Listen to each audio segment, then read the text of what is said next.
అద్భుతమైన ఉత్థానమును మోక్షారోపణను స్మరించుచు అతడు మరల వేంచేయునని ఎదురు చూచు మేము ఈ పవిత్ర జీవన బలిని కృతజ్ఞతతో నీకు అర్పించుచున్నాము.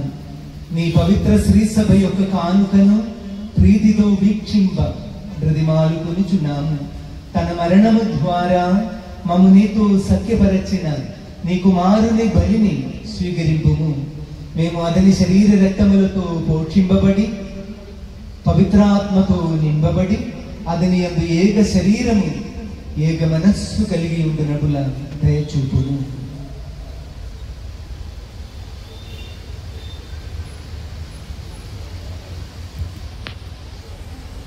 అతడు మమ్ము నీకు నిత్యార్పణముగా రూపొందించునుగాక. నీవు ఎన్నుకున్న పుణ్యాత్ములతోనూ ముఖ్యముగా పవిత్ర కన్యయు దేవమాత అయిన మరియ మాతతోనూ ధన్యులైన నీ అపోస్తలులతోనూ వేద సాక్షులతోనూ సకల పునీతులతో పాటు మమ్మను మోక్ష భాగ్యములకు వారసులను చేయును. ఏలైనా వీరి విజ్ఞాపన ప్రార్థనల నిరవధిక సహాయంపై మేము ఆధారపడి ఉన్నాము.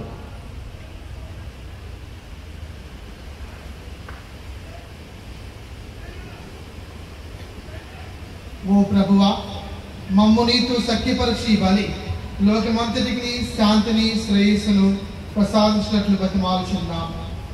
ఈ లోకం యాత్ర చేయు నీ శ్రీ సభను నీ సేవకులకు మా లియో జగద్గురువును మా జోసఫ్ రాజా పీఠాధిపతిని తదితర పీఠాధిపతులను గురువులందరినీ నీవు సంపాదించుకునే ప్రజలందరినీ విశ్వాసమందను ప్రేమయంతను దృఢపరపము.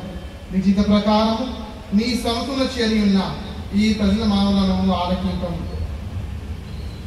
దయగల తండ్రి, నలుదశలు చదివిన నీ బిడ్డలందరినీ కనికరించి నీతో ఐక్యపరచుకున్నాము.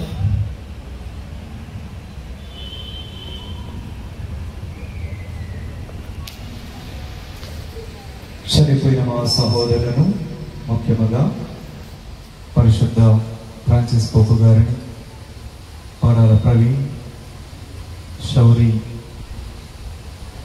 అరణి సేవకులను నీ ప్రేమయందు పరలోకమున విడిన వారందరినీ దయతో నీ రాజ్యంలో చేర్చుకున్నాము. మేము రచన చేరి నీ మహిమను వీక్షించు నిత్యానందము పొందదముగాక. మా ప్రభువైన యేసుక్రీస్తు ద్వారా మనవి చేయించున్నాము. అతని ద్వారా నీవు సకల మేలులను లోకములకు దయచేయించున్నావు.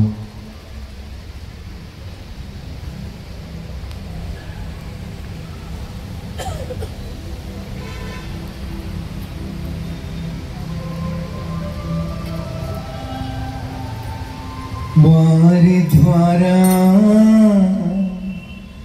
వారితో వారి యందు సర్వశక్తి గల పిదయైన సర్వేశ్వర పవిత్రాత్మతో ఏకమయుండు మీకు యుగ యుగములు గౌరవ మహిమలు కలుగును గాక.